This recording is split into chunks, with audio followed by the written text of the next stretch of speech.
Welcome to Facing the Tiger, Unleashing the Human Spirit at Work, a webinar series.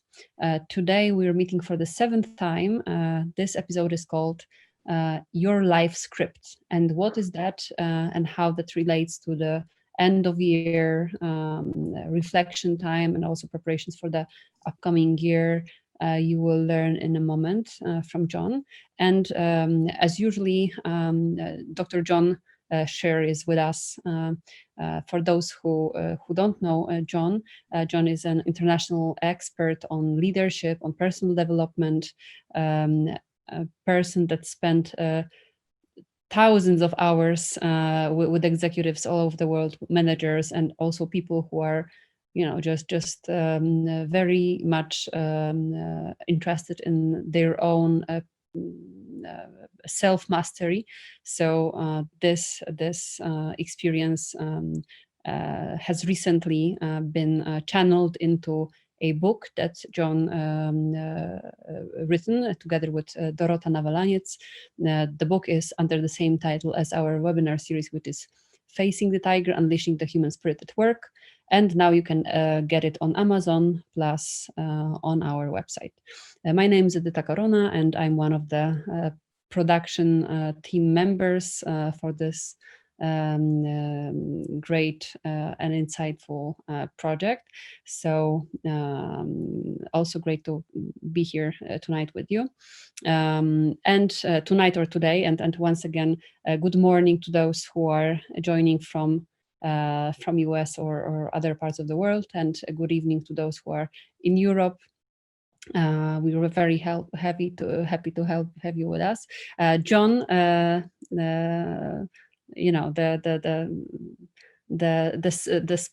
scene is yours. Okay. Well, this is great. We got 5 or 6 time zones represented here. That's lovely. Okay, so episode 7. I can't believe it's been 7 already, and December 30th. So tomorrow is the end of the year, and that's a really important concept that we're working on today. It's about your life script, and it's really the right time to be doing this. I don't know if any of you recognize that coin. If you have one, you hold on to it, because that's a Roman coin, and it has the face of a Roman god on it named Janus. And Janus, if you notice, is looking in 2 directions. And he was the symbol that they put over doorways and gates, because he represented transition. And boy, if that's what the end of, now, of course, any day, any moment in life is an opportunity to look back and look forward. In fact, if you're an athlete or a singer or a dancer or any other, or a manager or a leader, or a parent or a friend, I can imagine that you leave a conversation and you look back sometimes and go, well, what was that all about? I don't want to do that again. So this looking back and looking forward is not a strange thing. We do it a lot. But there's something for me in I've always had this thing around January the 1st as an opportunity to kind of take a time out and look back at the last year and what worked, what didn't work, what did I like, what I didn't like, and then to say, I get a chance to do a little bit of intention about the next one.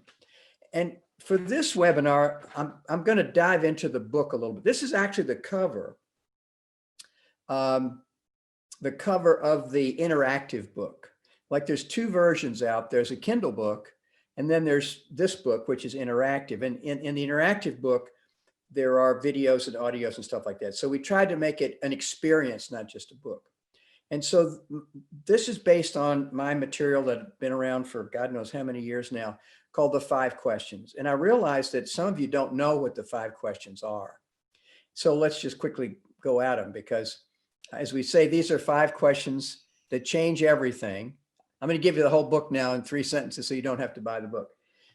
These are 5 questions that change everything, except the one thing that never needs to change. You don't need to change yourself. You need to come home to yourself. And this changes everything. Let me say it again. That's the whole philosophy here, my primary principle. when you're trying to improve as a leader, as a parent, as a friend, as a lover, as a whatever human being, you don't need to change yourself. You need to come home to yourself. And when you do, this changes everything. So then people say, well, how do I change myself? Well, these 5 questions are a really great way to get started. Okay. Question 1 is what confronts me? And that's where the tiger came from. Like what, if you're in the jungle, a tiger comes up on you, what are your options? And what happens if you run? And what happens if you face the tiger, which creates a chance of a different outcome than if you run. Second question is, if I do face the tiger, what am I bringing to that encounter with the tiger? My hopes, what's my history? Like a tiger might be a difficult person, a difficult situation and decision. It can be as small as, what do I say on this phone call to, do I need to turn the page, a chapter in my life at home or at work? What's the meaning of life? It can be as small or as large as anything, but it's something coming at you that you realize is requesting some kind of response. And for some reason, it's challenging, difficult. Well, as you turn and face it, what would you be bringing? What's your history with the person, the situation, whatever? What are your hopes? What are your fears? What's the conversation you're having about that situation that makes it a tiger? Like, what's the prediction that you have about that? And then question 3 is what's been running me? It turns out that, as you'll see as we get into the webinar a little bit, that we're a lot more automatic than we would like to think. How many times have you gotten in the car to do your commute or somewhere, and you get all the way home and you can't even remember turning the corner or turning the lights on or anything? Or when you get up in the morning, you get dressed. I mean, there's certain habits and patterns that have formed over time that have become a kind of a default, And what's been running me is question number 3. Very powerful. We're going to work on that today. Question 4 is what calls me from 2 directions. What gifts do I have inside of me that call out to find expression in my life and in my work? Like the artist has there's an urge, a creative urge that moves in them, and then they take their talents and they turn it into something that you can see or hear or feel in the world. We do that too, even if you don't think of yourself as an artist. There's something calling out from inside. You're sitting in a meeting, something calls out from inside that you speak into the room. The other thing is what calls you from outside. What kind of need in the world, or what kind of situations do you find yourself like noticing, right? And then question number 5 is what will unleash me? How do I read the book, do the workshop, get the t-shirt, got everything I needed. Now what? Now what do I do? How many times have I had an insight and not done anything? What will turn me into action here about this? So those are the 5 questions. And tonight, I want to focus on this question number 3, what's been running me? Do I have a life script? Now this is not in our seminar. This is a little extra material here. There's a little bit of background actually. Do I have a life script? You might want to ask yourself. And if I do have one, what is it? What is my life script? And do I want to tinker with it? Would I like to write in some new elements if I do have a script? Can I fiddle with it? And the answer is yeah, you absolutely can. And in fact, you do it all the time. So here we go. This is the question. I can think of a handful of conversations that changed my life. And probably 5 or 6, and this is one of them right here. And it was a conversation with a really, really dear friend and colleague, Dixon Delania. It was 1982, 3, something like that. And I had just gotten married, and I think Kath and I were about to have a baby, and the business that I had started had turned upside down, and one partner left town, the other partner went bankrupt, and I was left kind of holding the bag and what to do. And I just was really ashamed. Here I was, got a new wife, starting a family, and my financial situation had turned upside down. So I called my friend Dixon, who's a fabulous consultant. And I said, Dix, I need help. And so he came over from Seattle to Spokane, Washington, and just talked with me for a couple of days. And at one point he said to me, "What's been running you, John?" And I could have given him some fancy answer like that, but I thought, okay, what's the truth? What's been running me? And I said, "You want the truth, Dix?" He said, "Of course." And I said, "Getting out of debt and making it through the next month." And I can't tell you the sense of relief.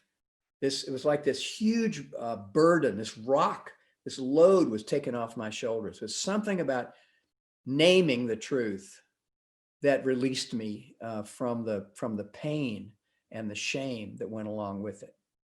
What's been running you, John? And that question became one of the 5 questions. You see, that's where this question came from. Because if you can name it, you can tame it. It's a great concept. Okay. So what's been running me? I realized something's been running me, and what it is lately, it's not the mission. It's not anything. It's just getting out of debt. So what's been running your life? Everybody has something. It may be making sure that we have enough money. I have to the kids can go to school. It might be to, get the office in the corner, get the trophy spouse, the trophy house. And what is it that what makes you get up in the morning and run? Everybody has one. It's not like this whole thing about you need a purpose. Everybody has a purpose. Everybody has something that's moving them. The question is it enough for you? Is it worthy of who you are? It's another question Dixon asked me. He said, is that worthy of who you are? Getting out of debt? Yeah, right. I'm on the planet to get out of debt and make it through the next month. I don't think so. I think I'm here for more than that. What's been running your life? I have another great personal development coach over the years named Jan Smith. And she called this way back. She called it our adaptive routine. How we learned as a little child to adapt to the world, and it turned into a routine. As you'll see in a minute, I have my own language for that, but I got this concept from Jan. This is my way of saying it. When we boot up in the morning, what comes on is a default operating system. Think of it as an adaptive routine. It was developed very early, and it still influences us today. And it's so deep, we don't think about it, we think from it. It actually forms our thoughts and even our feelings. And the upside is it has worked really well, except when it hasn't worked.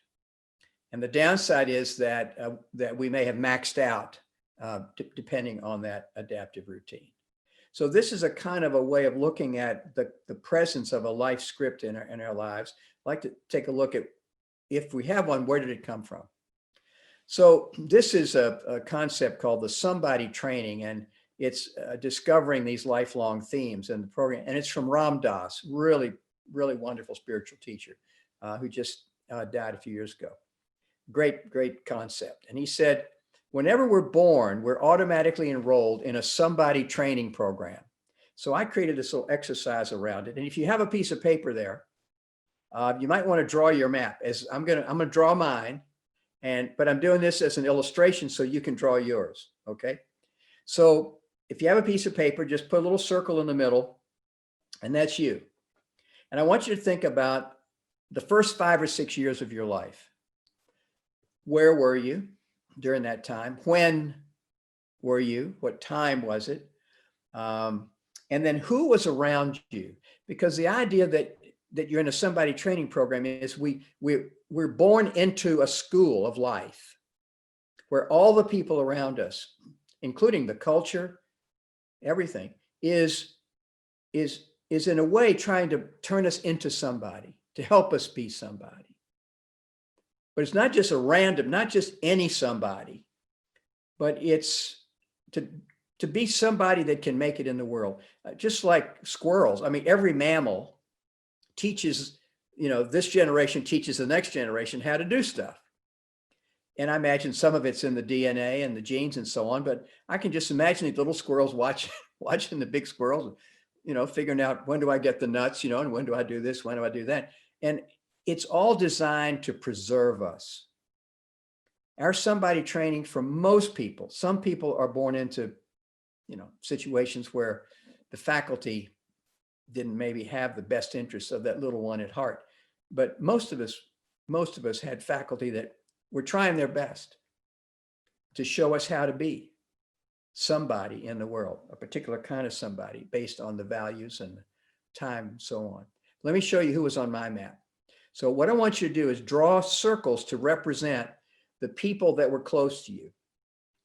2 dimensions. The bigger the circle, the more emotionally significant they were for you. And the closer they are to you, the more quantity, the more you were around them. So that's my granddaddy. Okay. And he was my rock. So when I was born, he was there all the time. I looked up to him. I called him daddy, and I called my father Pop because, as you'll see in a second, my pop was a newspaper man, which in the 1950s meant alcoholic. He was an alcoholic newspaper man and was in another town.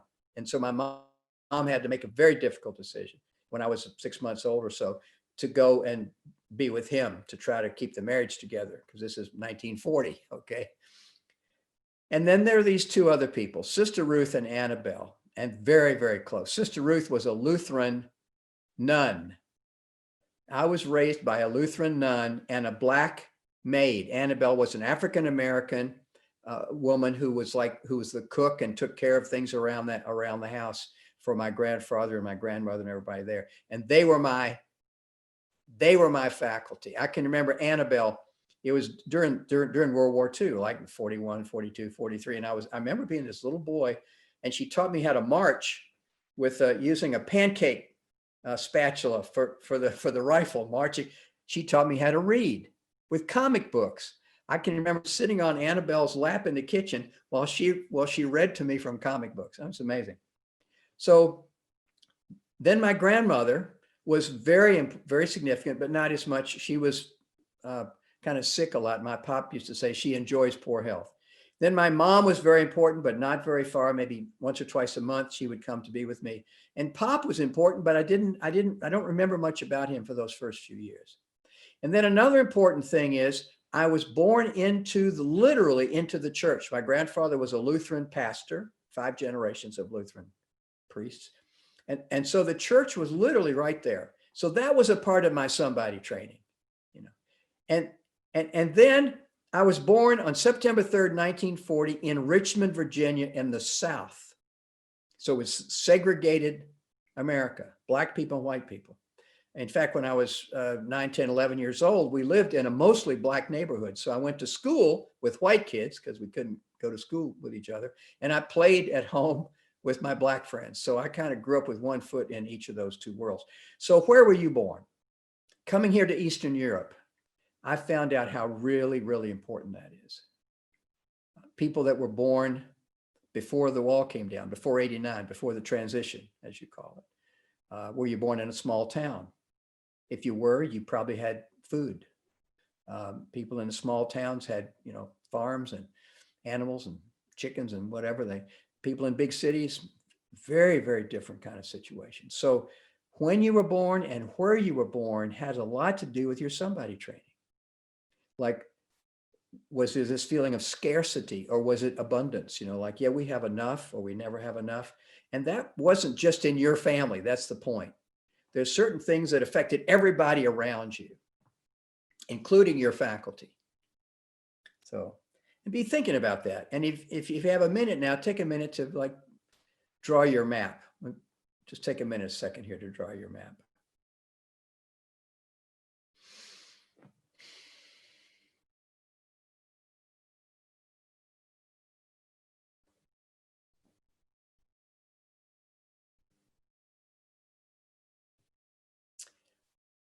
Let's take a look at this box over here to the right. There's some things to think about.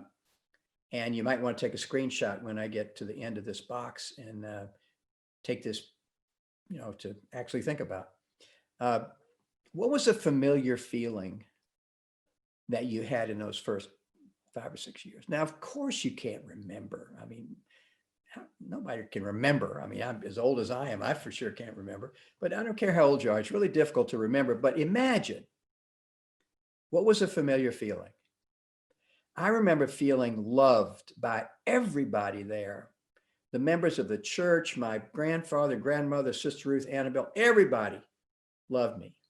But I also felt lonely because when I look back on it, as much as they loved me, everybody had something else that was their job, their mission. As important as I was not the most important person in anybody's life. Fortunate are the kids that have at least one parent or a grandparent or somebody who makes them, for a while, the center of their life. So they have an experience in those first 5 or 6 years of just being special, of being loved, being cared about in a very deep way. So I remember feeling loved and lonely at the same time. This is the question: what did you figure out? See, this is not some deep psychological trauma. It's not a bad thing. It's a human thing. We get born, we get one of these. We get a somebody training experience. So what did you figure out? Like, what did you figure out that you were supposed to always be or always do? You know, that kind of, whether they said it or not, this is what you figured out. I figured out I should always be good, always be kind, and then never be a problem, never take more than I should, you know, always share, take care of people. There was a very strong, I remember my grandmother telling me, Johnny, people who are all wrapped up in themselves make a very small package. I remember they got a lot of lessons about that. And then, who did you grow up wanting to be like? And who did you grow up not wanting to be like? People around you. Like it was very clear to me that I wanted to be like my grandfather. I just wanted to be like Granddaddy, and not so much like Pop. He was. I mean, it took me a class in psychology at college, and then a whole lot of distance for me to realize that Pop wasn't the problem in the family. He was a symptom carrier for all of us, basically. But who would you, among those people, who did you find yourself wanting to, you know, gravitate toward, and who did you kind of, you know, feel like not so much? And then what difference did it make when and where you spent those years, as I mentioned? And then finally, what was the strategy that emerged? Now, obviously, I can't imagine this little you, 5 or 6 years old, lying in bed, woke up one morning and said, aha, I now have a strategy. But I'm using that word in a much more formal way than it probably deserves to. But if you add up what you figured out, what kind of little guy or little gal came out of that classroom? What were some of the principles that were, or values that were kind of programmed in there? What did you figure out? Strategy that emerged. All right. So take a screenshot if you can, and then take some time in the next few days between now and the next 2 weeks and think about these questions. Okay. So my life script. Be a good boy, be a good man. This is what I figured out. This is my strategy. Be a good boy, be a good man. I figured out, Johnny, you're loved when you're creating something. I remember sitting in the front hall of the parsonage, about in the church, because that's where I grew up, and people would come by and everybody would say, oh, Johnny, oh, you're so creative. When I would draw and make things out of cardboard and Scotch tape and, you know, stuff like that. I made a movie camera out of a cigar box. I remember once, oh, you're so creative. So what I figured out is, when I create something and show it to people, that's when I get loved. Another thing that I learned is, Johnny, you need to add value. You need to earn the right to be in the room. It turns out that my presence there created a problem. We don't have time tonight to go into it, but it's in the book. A series of letters that my mom wrote to me and to my grandfather during that period. And when I read those letters, I just wept, because I realized that I was actually reading in those letters the somebody training, the curriculum itself. Like there's one place in there where my mom says to my grandfather, I hope sometime, no, she said it to me in a letter. I'm 18 months, 2 years old, for Pete's sake. So she was actually writing a course for her father and mother-in-law. She said, I hope I can repay you at some point for everything that you're doing for Johnny. And I read that and I thought, my God, my presence, just because my simple presence, I didn't ask for this, but because I was in Richmond and she was in Washington, D.C., my presence in Richmond was creating an obligation, a debt that somehow she was going to have to pay. Now, of course, my mom and I talked about this when I was writing the book. She loved the first version of this book, by the way. And so she gave me permission to actually put those letters in the book. You'll see them in the book. You need to add value, earn the right to be in the room because your presence creates a debt. You need to put out for other people. Don't be a user. Don't be a taker, be a giver. You need to sing for your supper. I don't know if you have this metaphor in your particular language or your culture, but in, I guess, England and in probably other cultures in America, minstrels would go around singing. They'd come to a town and they didn't live anywhere. They wandered into town and they would go to the restaurant and they would sing, and the owner of the restaurant would give them, food or something like that. And that's how they stayed alive. They stayed alive by singing for their supper. And I think that runs deep in me. This COVID thing has been really, really, I don't know about you, but it's been fabulous teacher. And like, I can't do a lot of stuff that I used to do. And so I'm learning how not to sing for my supper. And then finally, the thing was be a contribution, and then leave every campsite better than you found it. I'm an Eagle Scout, so that was a part of the deal. When you're camping, don't leave trash on the ground. When you leave the campsite better than you found it. Those are some of the elements of my script. What was in your script?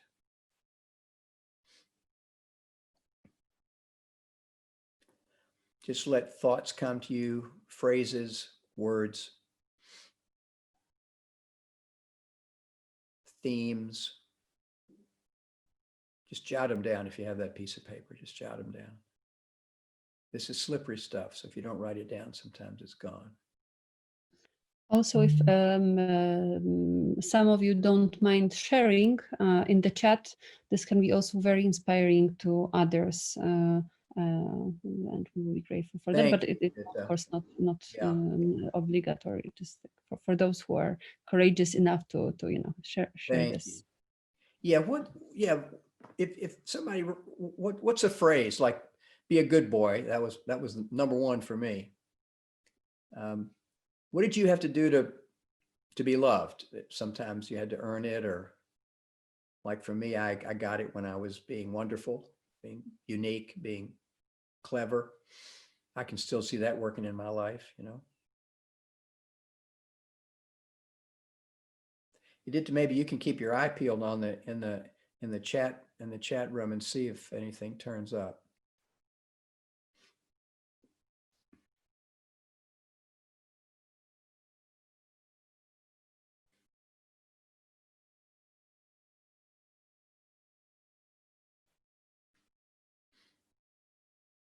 I can't hear. So okay. Yeah, you are loved when you are helping. Another one is be a leader, not a follower. Beautiful. Then another one is serving others is better than enjoying yourself. And we have one more: never be a problem. Resonated with me. Great. What was the first one I missed? Mm-hmm. The first one: be a leader, not a follower. Yeah. Was there one before that? You are loved when you are not helping. When you are helping, sorry. You are loved when you are helping. So when you're helping others, you get loved. See. Yeah. And not disturb is another one. Mm-hmm. And see, whether you realize it now or whether you can call it up now and write it down, it's there. It's in you. So when you start coming home to yourself, some of these images emerge and you can understand why you do what you do sometimes. Boy, there's nothing wrong with being helpful, but it's having to be helpful all the time. That's when the mischief comes. What else you got to do? We have a couple of more very interesting. You catch more flies with honey than you do with vinegar. This one is very good. Not to be or create a problem. Meeting expectations from grandparents. Do as you're told. Be quiet. Be a good girl.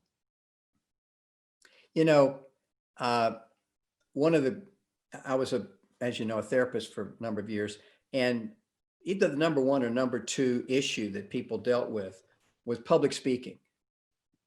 And this is where the seeds for the fear of public speaking were sown. Like, don't be a problem. There's so many constraints around. Like you can make a mistake if you make a mistake in a group of people. I can't tell you how many executives I've worked with over these many years who were really fabulous one-on-one, but then you put them in front of a group and they turn into somebody else. They have to read the script, or they have to act or something. And when we've talked about, when we've done this exercise, because this is where the book came from, this is all these exercises. When we did this exercise with them, they went, now I understand. That made sense. Okay, so my life script. This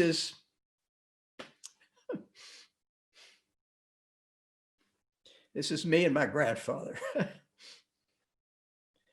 That's little Johnny, 2-3 years old, on the Potomac River, sitting on the little beach there with my grandfather.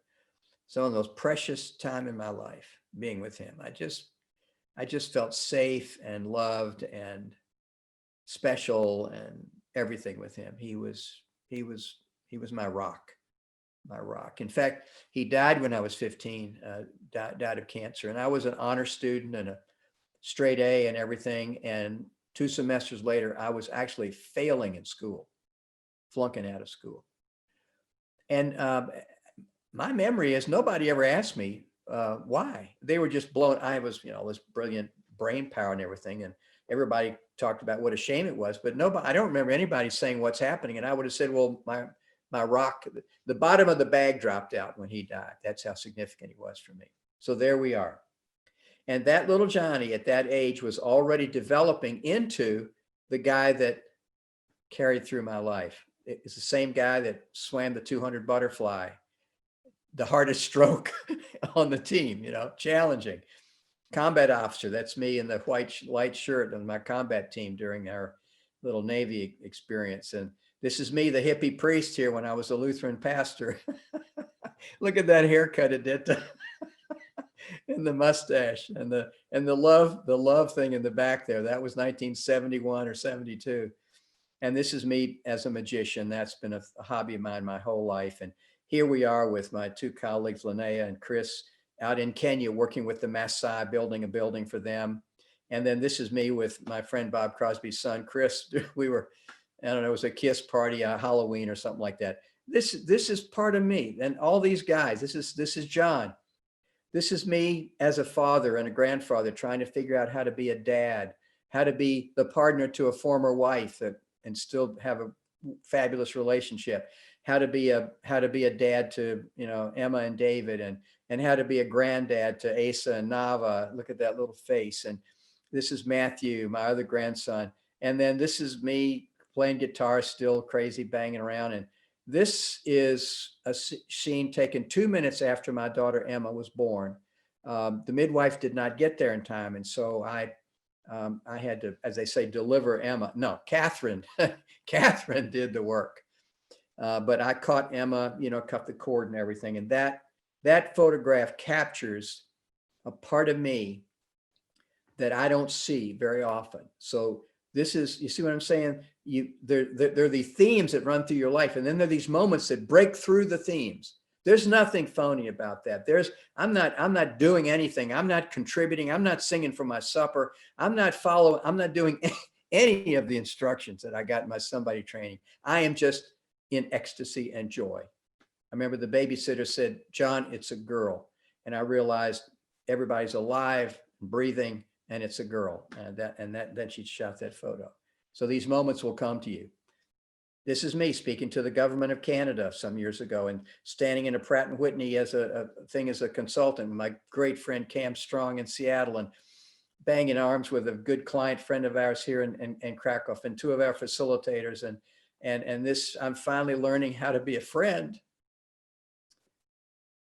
I'm learning how to be a friend and not just be with people for a short period of time, which is what I did. By the time I was 21 years old, I had had 19 addresses in 21 years. Now I know how to have a friend for 25 years, my friend Terry. So what's been running you? What themes can you detect in your life script? And they may be one of those sayings, never be a problem. It might be one of those sayings that you said. And you might want to, if you feel moved and can put a theme down, put it in the chat box. Like a theme in my life is to be helpful, like to be a contribution, to add, And for you, how is that script serving you? Because it is serving you, and it's serving you really, really well. Remember, there's nothing wrong or bad about having a life script. You're born, you get one. That's it. It's not a bad thing. It's a human thing. I say it again and again. So it is serving you. It has gotten you to this point, whatever that point is. In our seminar that the book is about, we got a room full of people, and they're all, executives or leaders, or in their personal lives, they're very advanced. They're smart people. They've just a whole bunch of things. So it's not like you want to throw the script away. No. Well, when does that script not serve you? So that's what kind of situations, what kind of relationships, what kind of people. And see, that's why that's why this whole series of everything I'm doing now, probably for the rest of my life, is going to be based around this concept of facing the tiger, because the tiger is a clue that something that the script isn't working. It isn't taking care of, that your defaults aren't taking care of things. You're going to have to do something else, something that may be uncomfortable. And that's why the tiger is so important, because it's a sign, maybe I need to tweak my script right here. Another question is, who else might be in there, in you, who is really you, not somebody else? That's why you don't need to change yourself. What you're looking for is in there. It's not out there. It's not be like leadership development. Be a leader like Steve Jobs, or like Jesus, or like Buddha, or Moses, or whoever it is. No. Don't be like them. Be like yourself. What you need is in there. And it's really you. You just need to invite that person to show up. Give that person a little more permission to be. So here's the deal. It's a way to have a choice. This is what the book is about, and what our work is all about, to give you a choice. It's not just be a good boy all the time. It's be a good boy all the time and be authentic in this moment. Just be real. Both of those are important. When is it time to be a good boy? When is it time to be real? It's not either or, it's an and you got to have a choice. It's nothing wrong with being a good boy, except when being a good boy is not what's needed. When I'm buying a car, Catherine used to say, John, we're not trying to make friends with the guy that's selling us the car. He's trying to make money, To go from you're loved when you're creating, and you're loved even when you do nothing, John. Earn the right to be in the room, put out, sing for your supper, be a contribution, and what room? Listen to the songs that are flowing from others, instead of you feeling responsible to grab the guitar and sing, which I did when I was in junior high school and high school. You got to have Johnny at the party because he sings, and it's so special just to sit and listen. Be in the audience, John. You don't have to always be in the center of attention and make sure everything is fun and everything for everybody else. Just listen to the song that flows from others. And then you don't have to be a contribution. Let in. You don't have to put out. Sometimes you need to let in. Enjoy the contributions of everyone around you. And to go from leaving every campsite better than you found it, and appreciate the perfection of the campsite exactly the way it is now. Now, make sure you might want to take some screenshots of some of these, and I know you're going to get the slides. We send you the link, right? If you're on this, you'll get the link to the slides. But some of this I think is pretty cool. Yes, you have a life script that has guided you all along. It has always been you. That's little Johnny, and through, and this is me last year presenting to the Forbes Business Conference. And all through those 80 years in there, through all of those things that happen, there have been these themes weaving in and out of my life, and these moments of awareness and of changing this, adding to the script, tweaking it a little bit. When you know it, you can grow it. When you know your script, you can grow it. You can let it emerge, becoming even more of who you are. So let's pause there. And Edita, do you want to, is there some way we can have, like, before, have a little interaction of some kind, maybe? Yes. So if you would like to ask questions to John, you can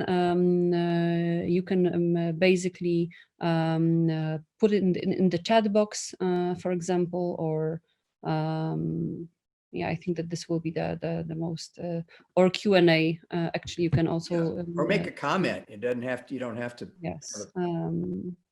Yes. So please, we will be happy to, attend to your questions. And we have still 20 minutes to go, so so we have some time. I just didn't want to talk too much. Late, right? How do I get back here? Wait a second. I'm trying to go backwards. Where can I buy the interactive book? So there's a website for the book, which is called facingthetigerbook.com. We will paste it in the chat, so anyone can go there, and you will find information basically about both versions of the book, plus also links to the Amazon Kindle version. So this will be the easiest way. Yeah. If you also have any kind of questions about that, John will be also probably happy to answer. And not even besides what John, I'm I trying think to do, Edita, is okay, sorry. I'm happy to answer a question if there's a question, or respond to the question. But if you have a comment, it doesn't have to be I don't want to just be the answer man here. Share something. Does any of this make sense? I feel like this is a problem with this format. If we were sitting in a room, I could see your faces and I would know whether something was going in or not going in. So we have one more question. I'd like to hear more about finding the other side of the polarity from your life script. Great. Well, this is where the tiger comes in. Because as soon as I name a tiger, this person or this situation, and just step back, don't engage the tiger, but like if you play a sport or a musical instrument or a dance or anything, you know that you can't be out, you can't dance all the time. Sometimes sometimes you watch the video, you watch yourself playing the sport or the game or whatever you're doing to try to improve. So as soon as you name the tiger, take a minute to just, in your mind, step back and look at a particular moment, like an exchange of some kind.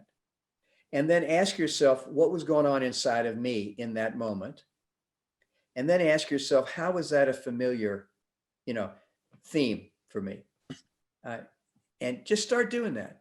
And the more you do that, the more you're going to fill in some of the blanks from your somebody training. You're going to be discovering what your operating system is all about, what your defaults are. And boy, as soon as you do, you're going to start having choice. Like, let's say every time that happens, you turn right. Okay. This time you can pause and say, let me see what happens if I go straight, or if I don't go quite so right, or maybe go a little bit to the left, or what happens if I don't go anywhere? What if I just sit here? In other words, you start to practice choice. And that's when authenticity emerges. Authentic, autos, coming from out of you in the moment, right? That's what I would say. Focus on the tiger, step back, notice patterns, and then try a little. In fact, question 5, what will unleash me, is really all about this. How do I take little steps to break the patterns. Question 5 is, how do I interrupt my patterns so that I create new space, a bigger me? I hope that helps. This is where, if I saw your face, I could tell whether it was Actually, Plum is with us because Plum, this was your request, so you are very welcome to comment on that, or at any additional. Great, Plum. I'm so glad you're on here. That's lovely. Hi, John. Hi, everyone else. Yeah, so John, my question is, actually, I had an insight from the exercise that you've done so far, and I realized that a big part of my life script is to make people happy. Yeah. I don't think the opposite of that is to make myself happy, because that's kind of, I'm included and make people. Because you get happy when you make other people happy. It makes you happy, right? Right. I mean, I think that's part of it, but I think I've also had permission to be happy. I mean, part of my happiness makes other people happy, right? So Absolutely.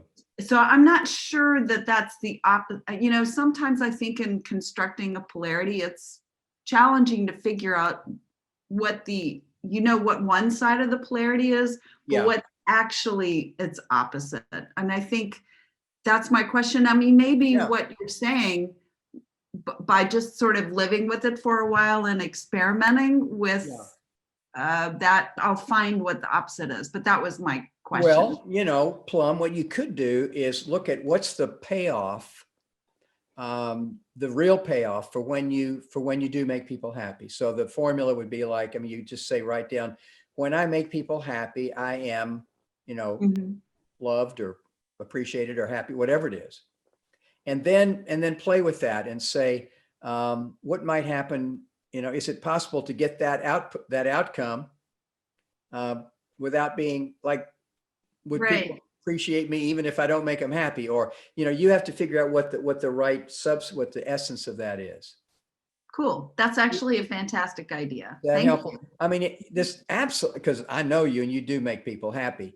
The mischief, of course, comes in having to make people happy. And there's some moments when that maybe making them happy is really not what you need or they need, right? Yeah. Yeah. Very cool. Yeah. Thank you, Awesome. Plum. It's really great to interact with you. I wish we were in the same continent. Too.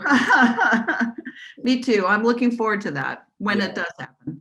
Thanks. Now we're all in a virtual continent, so let's. It's amazing. This whole moment. I can't say it too loud, Aditya, but I'm actually, I don't say enjoy, but in a way I really am enjoying this whole COVID thing, because look, I'm sitting here and Plum is in, like Virginia and Richmond, Virginia. In Richmond, God, where I grew up. That's the same. Oh, you saw my somebody map, Lombardian Monument, Stewart Circle.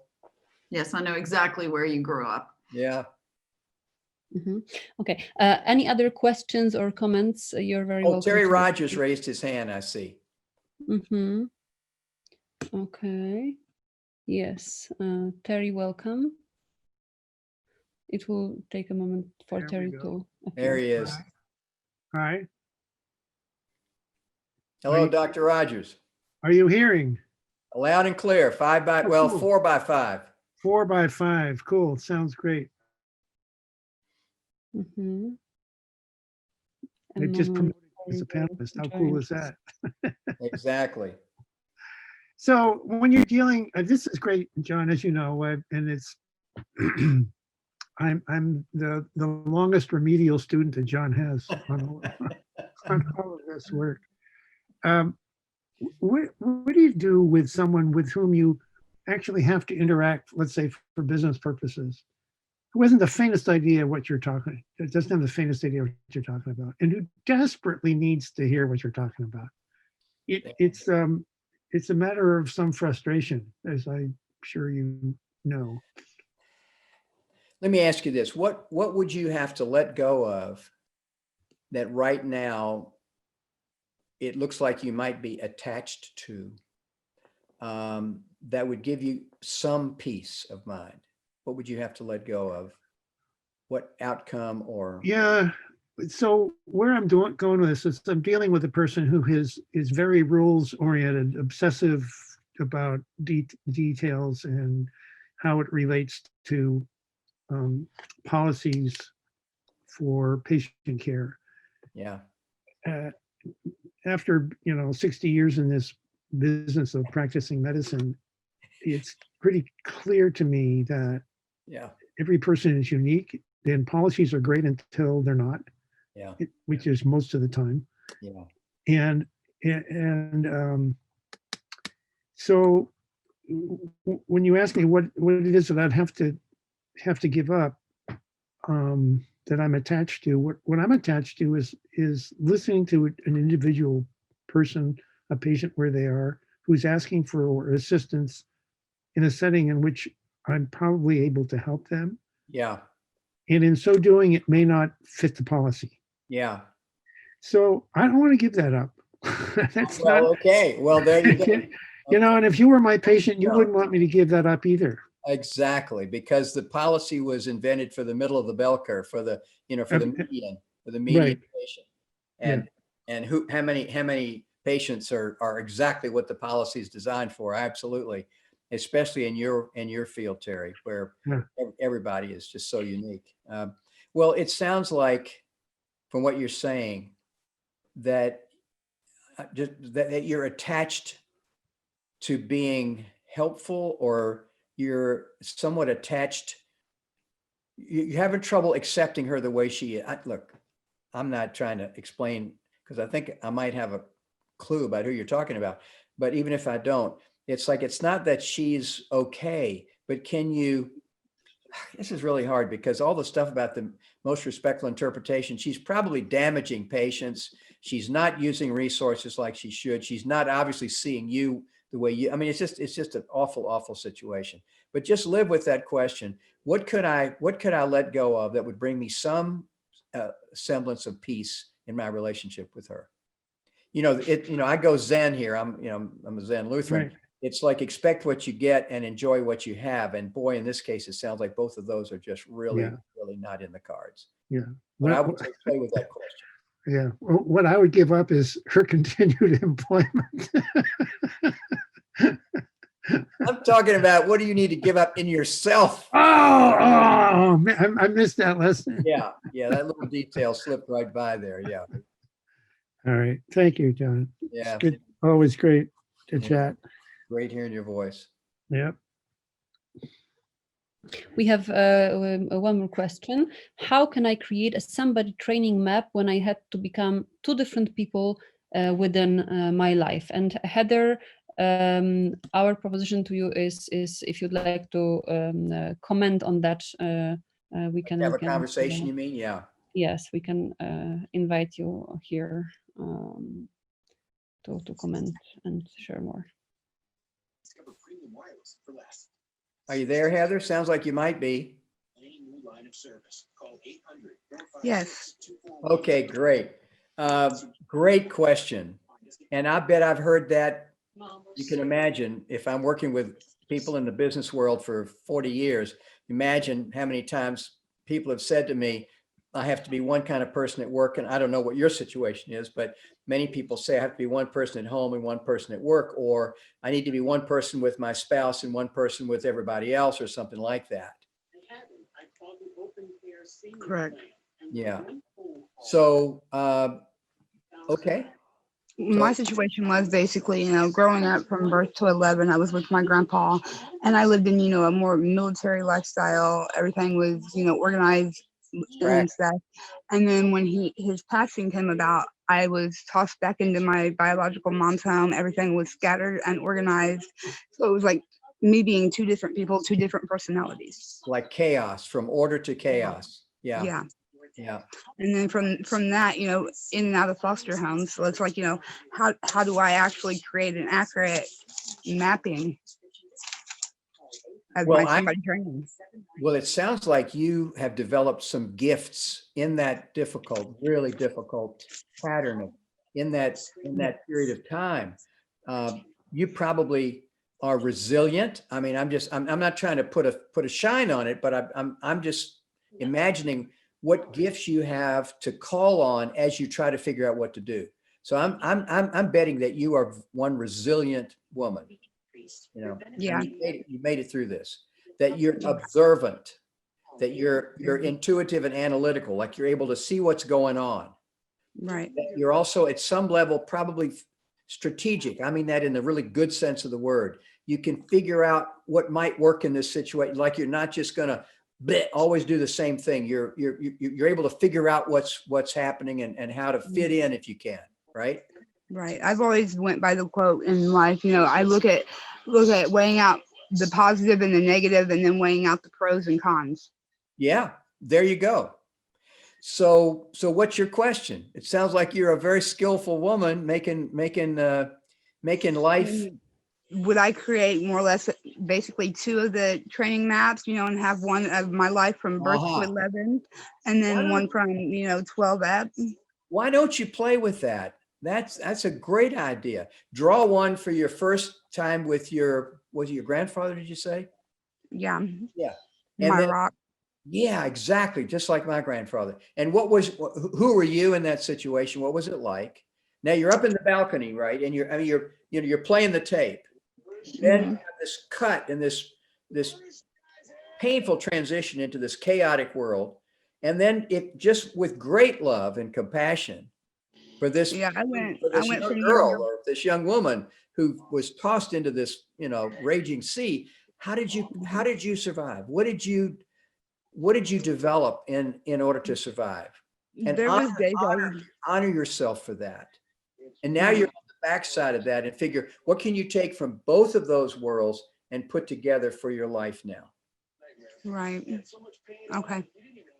Right.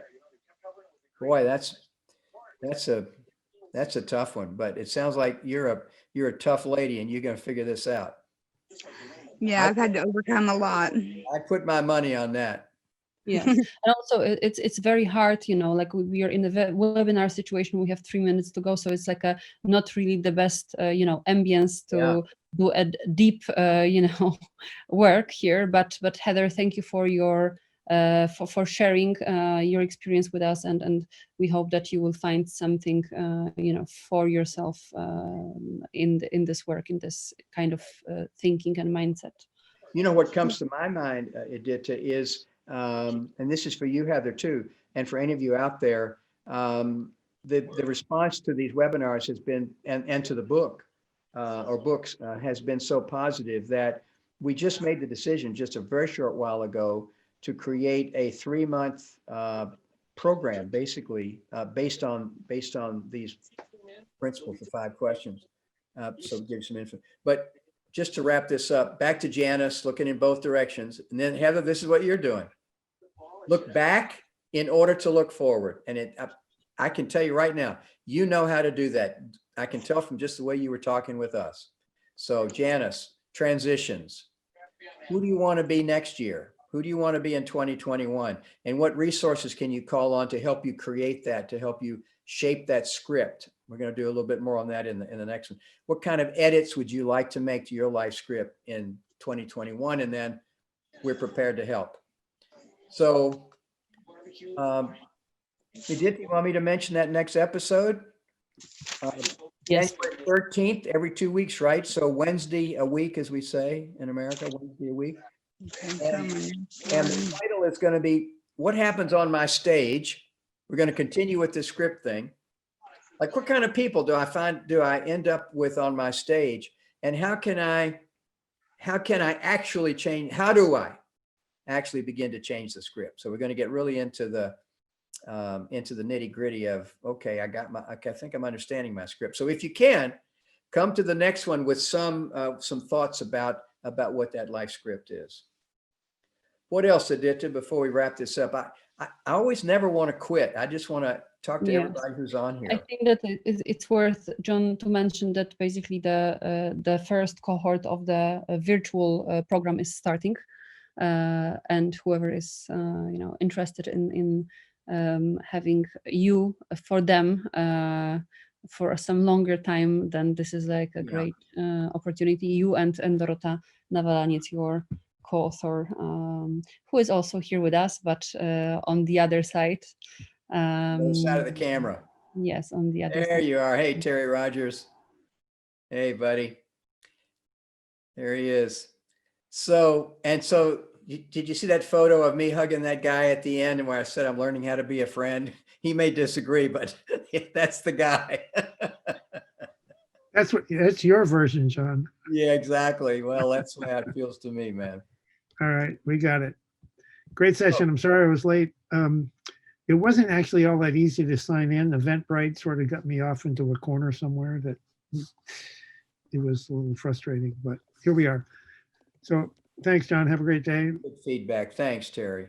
All right. Thank you very much. And we also shared with you the link to the program. John, do you want to mention anything more about the program now? Well, the first cohort starts in what is it, the 20th of January? You mean of the 90-day program? Yes. Yeah, it's going to be 3 months, every 2 weeks, a 3-hour session in the evening, so people in North America and Europe can participate. So it'll be every 2 weeks for 6 sessions, with some homework in the middle, resources, reading, and you'll have a chance to have time with me and Dorota in a large group, maybe 12, 16 people, and then a small group every other week. So it's going to be a really, it's going to be a great, I think, opportunity to make some discoveries if you're interested in that about yourself. And it's going to be based on the 5 questions. So. And is that on your website, John? It is as of right now, Terry. We just put it on tonight. You betcha. Okay, I'll take a look at it. All It's right, called thanks. the 90-day program. 90-day wonders. All right. Yeah, we were both in the military. We know about those 90-day wonders. All right. Thanks. All right. Thank you, everybody. Take care, guys. Yeah, bye. Any final words, or Terry, somebody? Not for me. Okay.